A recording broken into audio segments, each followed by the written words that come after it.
In the heart of a bustling city where power and justice often collide, an unexpected battle brews. The story centers around Jonathan Harris, a distinguished military general, and Robert Turner, the police chief whose arrogance and abuse of authority threatened to disrupt the fragile balance of fairness. Jonathan Harris, a black man in his 60s, is well known for his years of service and dedication to his country. Yet few recognize him in a luxurious restaurant, where he's seeking only a peaceful evening away from the intensity of his military life.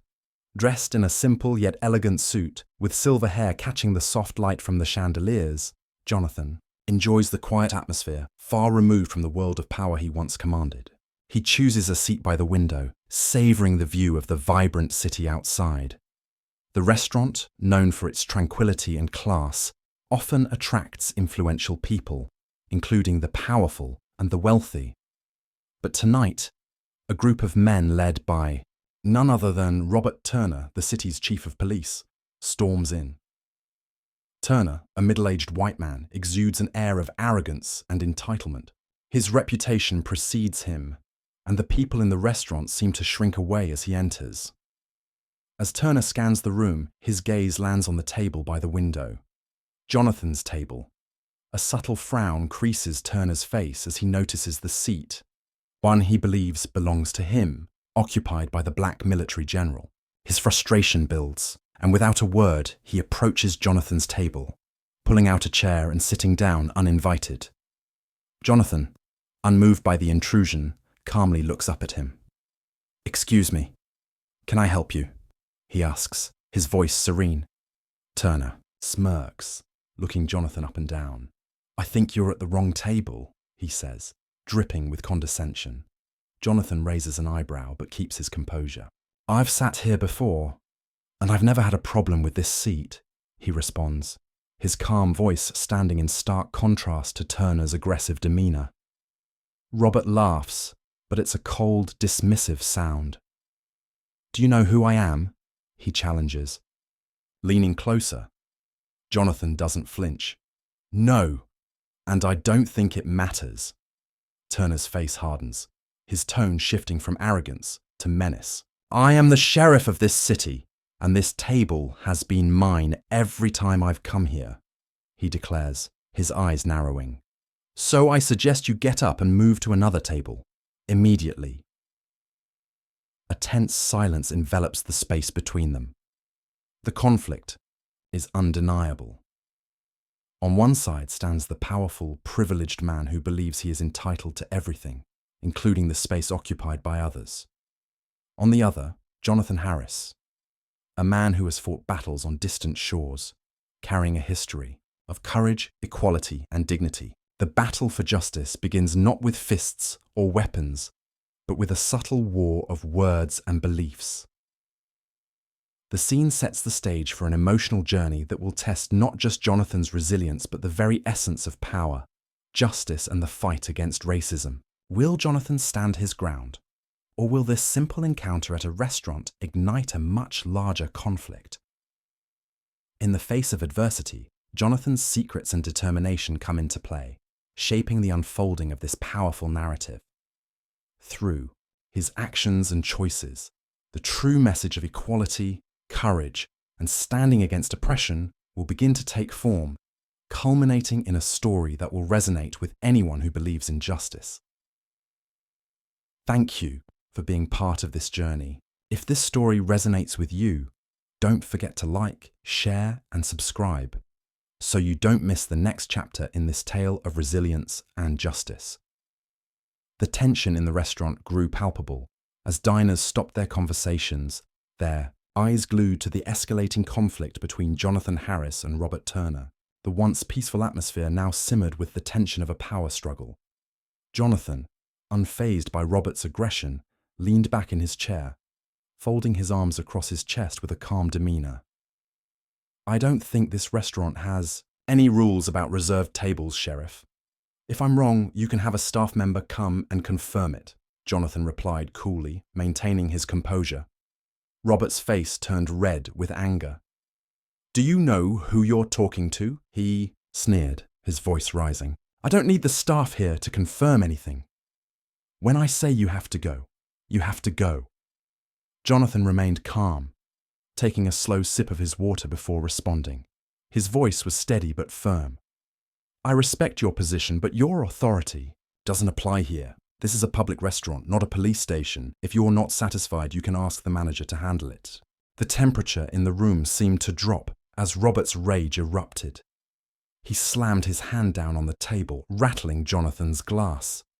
"Listen, old man," he spat. "I don't need anyone to teach me my rights. If you don't leave, I'll make you regret ever challenging me." Jonathan didn't flinch. He let the silence hang for a moment before speaking again, his voice cool but with an edge of warning. "Chief, I advise you to be careful with your words and actions. A man like you should understand the consequences of abusing your power." Robert's mocking laughter echoed in the tense space. "Consequences?" he scoffed. "Who do you think you are to warn me?" As the argument escalated, the restaurant manager, noticing the commotion, approached hesitantly, unsure of how to de-escalate the situation. The manager's eyes darted between Robert, the intimidating police chief, and Jonathan, the calm and composed customer. A wave of confusion washed over him as he realized the gravity of the situation. On one side was the city's top law enforcement official, and on the other was a man with no visible title, yet carrying the weight of something far more powerful: dignity. Robert, growing impatient, turned to the manager, his voice a booming command. "Tell him to leave this place immediately. This table is mine." The manager hesitated, glancing nervously at Jonathan, almost apologetically, before he could open his mouth to speak. But before he could offer any words, Jonathan cut him off. "I'm not going anywhere," Jonathan said, his voice calm but unwavering. "I've been sitting here, and I've done nothing wrong. If you want me to leave, give me a good reason." Robert's fury reached a boiling point, and he gritted his teeth, his eyes bloodshot with rage. "Fine," he spat. "You want to play hard? Then we'll see who goes." The restaurant's atmosphere was now suffocating, the silence deafening. The surrounding diners, paralyzed by the confrontation, didn't dare to intervene, yet all eyes were locked on the two men. Jonathan, despite the overwhelming tension, remained unfazed. A sharp, calculating warning flashed in his eyes, knowing deep down that this encounter was far from over. Robert's arrogance, unchecked and fueled by power, would soon have its consequences. "All right, old man," Robert sneered, his voice dripping with sarcasm. "I gave you a chance to leave gracefully, but since you refused," the words hung in the air, and the uncertainty about what would happen next gripped everyone in the room. The stage was set for the clash of two worlds: the unyielding pursuit of justice by one man, and the reckless abuse of power by the other. Only time would tell how this battle would unfold, but one thing was certain: the consequences of this moment would ripple far beyond the restaurant's walls. The atmosphere in the restaurant had become unbearably tense, and the line between reason and chaos seemed to thin by the second. Robert Turner's arrogance, which had fueled the confrontation until now, was rapidly morphing into something more dangerous. Jonathan Harris, however, remained calm, his demeanor unwavering as he placed his glass of water down on the table. His voice was steady yet firm, cutting through the tension. "Mr. Turner, if you continue to behave like this, the consequences will not stop at losing this table," Jonathan warned, his gaze intense and resolute. "I advise you to think carefully." Robert let out a harsh, mocking laugh. "Consequences? Who do you think you're threatening? I'm the sheriff. This is my city. I make the rules," he sneered, his tone dripping with entitlement. Before Jonathan could respond, Robert's hand shot to the holster at his waist. The cold, metallic gleam of a pistol emerged, and Robert raised it threateningly. A gasp of horror rippled through the onlookers, and the atmosphere shifted from tense to outright fearful. For the last time, Robert's voice was cold. "Stand up and leave this table, or I will make you regret it." Despite the weapon pointed directly at him, Jonathan didn't flinch, his eyes locked onto the gun for a brief moment, before slowly raising his head, his gaze never leaving Robert's. "What do you think you're doing?" Jonathan asked, his voice calm but authoritative. "I'm doing my job," Robert replied, his words laced with disdain. "Getting rid of people who don't belong here." "Don't belong here," Jonathan echoed, his voice sharp with understanding. "You mean because I'm a black man in a fancy restaurant?" Robert's expression twisted with irritation. "I don't care who you are," he snarled. "You're taking my place, and I won't allow it." The tension in the room reached its boiling point. A few diners had started recording the confrontation on their phones, while the restaurant staff stood frozen, unsure of how to intervene. The manager stepped forward hesitantly, trying to mediate. "Mr. Turner, please calm down. This is not the way to solve the problem." "Shut up!" Robert barked, glaring at the manager, but not even sparing him a second glance. "Don't meddle in my business." Jonathan's calm demeanor didn't waver. He slowly reached into his vest pocket, an action that made Robert instinctively tense up, his grip tightening around the gun. "Stop! Don't move!" Robert shouted, his voice trembling with anger and fear, causing some customers to scream in alarm.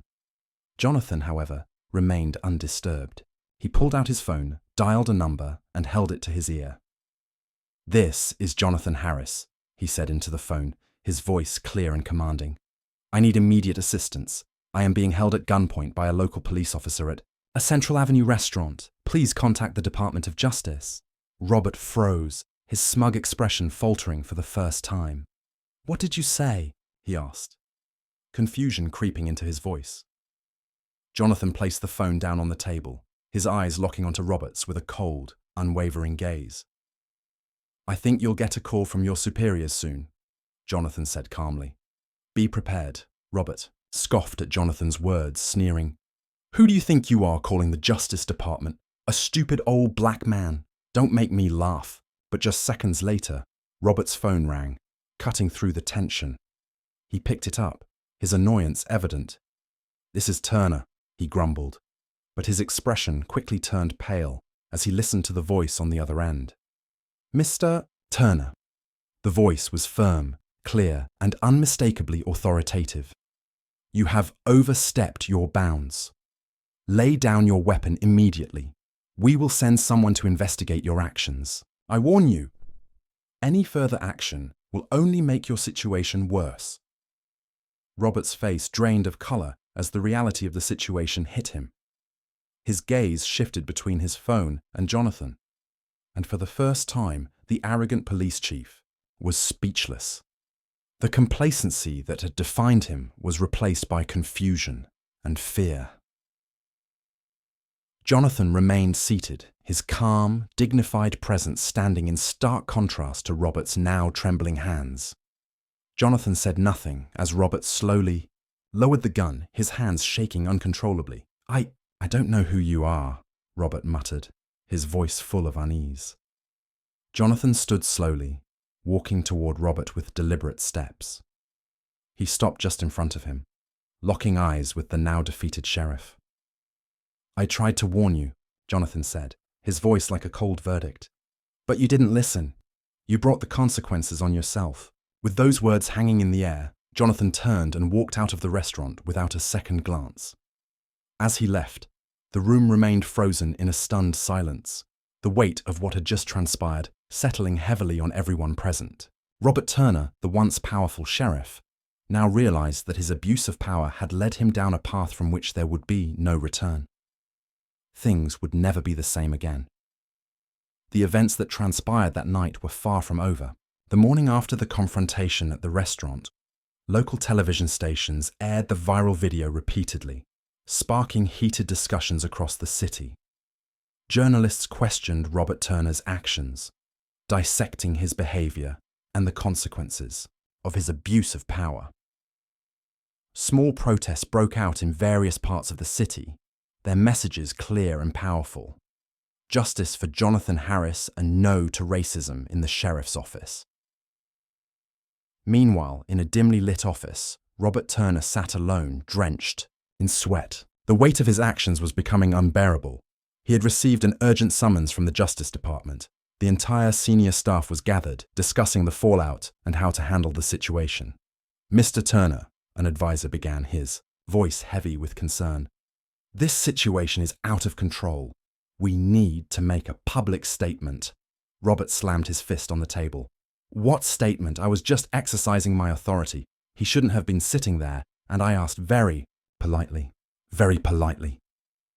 His voice rose with frustration. The advisor's eyes narrowed, his tone sharp. "Mr. Turner, you pointed a gun at an unarmed citizen in a public place. You didn't even know who he was. You've disgraced the entire force." Robert opened his mouth to protest, but was interrupted by a loud knock at the door. The door swung open, and 2 federal agents entered, their faces stern and unwavering. "Mr. Robert Turner," one of the agents said, his voice cold and authoritative. "You are under investigation for abuse of power and violation of civil rights. We need you to surrender your weapon and badge immediately." The room fell into a stunned silence. Robert's hands shook, betraying his calm facade. His mind raced as the reality of the situation began to sink in. Slowly, he removed his badge from his shirt and placed it on the table, along with the gun. Without a word, he quietly followed the 2 agents out of the room. Meanwhile, Jonathan Harris, as always, maintained his composure. He continued his daily work, unaffected by the public frenzy surrounding the incident. Jonathan had never sought to stir up public opinion. However, his calm demeanor and unwavering integrity had made the situation impossible to ignore. Several reporters approached him, eager for an interview, but Jonathan declined, his expression resolute. "I don't need to say anything more," Jonathan said, his voice calm and dignified. "Mr. Turner's actions speak for themselves. I just hope this leads to a positive change in the way people view and treat each other." But while Jonathan remained composed, his relatives and former comrades could not stand idly by. A group of military veterans who had served under Jonathan's command penned an open letter to the city's mayor, demanding a full investigation into the local police force. The storm of outrage was far from over. The true revelation, however, came when Jonathan's identity was uncovered. As the story made its way to the evening news, Jonathan's image in uniform, adorned with medals and honors, filled the screen. Reporters emphasized that he was a decorated general in the United States Army, having devoted his life to protecting his country. Stories of his bravery, his leadership in the most dangerous areas, and his role in negotiating peace during crises flooded the airwaves. Jonathan Harris was more than just a soldier. He was a symbol of courage, discipline, and honor. A former comrade of Jonathan spoke in an interview, his voice full of admiration. He was a symbol of leadership and courage. It's sad that he had to endure such discrimination. These revelations only intensified the pressure on Robert Turner. Now, the question was not just why he had behaved in such a racist manner, but also why he had not recognized someone of Jonathan's stature. How could he, a man of such influence and renown, be so completely disregarded? A week after the incident, the Justice Department held a press conference. The spokesperson's words were definitive and impactful. "Robert Turner has been suspended and is facing a full investigation," the spokesperson announced. "The allegations include abuse of power, racial discrimination, and unlawful use of a weapon." But that wasn't all. In a move that would send ripples through the city, the Justice Department also revealed plans to reform the local police force with a focus on accountability, transparency, and respect for civil rights. The story that had begun as a personal confrontation had now blossomed into a public reckoning, and Jonathan Harris, though quiet and dignified in his response, had become the catalyst for a much-needed change in the city, a change that would echo in the hearts and minds of its citizens for years to come. As for Robert Turner, the price of his arrogance and abuse of power was clear. His career, his reputation, and his very place in the world had been irrevocably altered. The consequences of his actions had only just begun. In the aftermath of the incident, the city began to implement significant changes. Anti-racism training programs were introduced for local law enforcement, aiming to address biases and improve the behavior of officers. Monitoring systems were put in place to ensure accountability and prevent the abuse of power.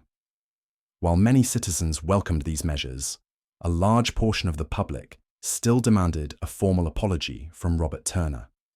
However, Robert chose to remain silent, unwilling to acknowledge the full extent of his wrongdoing. Jonathan Harris, though never seeking attention, had inadvertently become a symbol in the fight against injustice. His story resonated deeply with those who had experienced discrimination. Invitations to speak on panels discussing equality and justice poured in from all corners. Jonathan spoke not for himself, but for those who had suffered quietly for years. "I don't want this to be my story," Jonathan said in one of his speeches, his voice steady yet powerful. "It's the story of millions of people who have suffered discrimination and injustice. We need to work together to change that." At the close of the story, Robert Turner faced the consequences of his actions. He was dismissed from his position, stripped of all his job benefits, and left without the support that once came with his title. He became a cautionary tale, a stark example of what the abuse of power could lead to.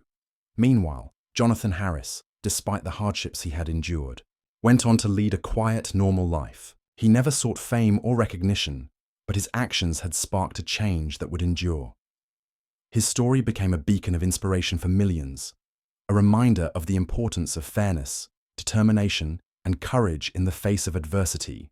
The restaurant where the incident had occurred, once a site of conflict, now held a small plaque near the entrance. Engraved on it was a quote from Jonathan that would forever stand as a testament to his strength and belief in justice. Justice is not something we seek, but something we persistently defend. Thank you for taking the time to listen to this story. If you found it meaningful, don't forget to like, share it with friends and family, and especially subscribe to the channel so you won't miss the next impactful stories.